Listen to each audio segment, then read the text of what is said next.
নামাজ সহজ কিভাবে? আমি তো শুধু আলহামদুলিল্লাহ সূরা পারি আর কুলহুল্লাহ পারি, আর কিছু এখন পারি না। তো ঠিক আছে, তুমি প্রথম রাকাতে আলহামদুলিল্লাহ সূরা পড়ো, রুকুতে যাও।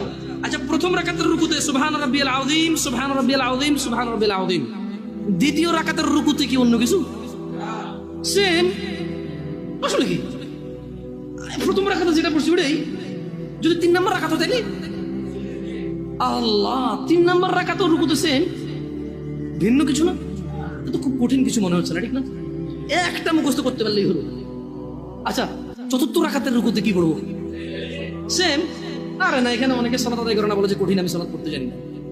ইয়া বেতাকাবাসী, মাররা সাহেল, একদম সহজ, ওয়াল্লাহি একদম সহজ। এই প্রথম রাকাতের রুকুতে সুবহান রাব্বিয়াল আযীম, সুবহান রাব্বিয়াল আযীম, সুবহান রাব্বিয়াল আযীম। দ্বিতীয় রাকাতেও সেম, তৃতীয় রাকাতেও সেম, চতুর্থ রাকাতেও সেম। মজার কথা হলো ফরজ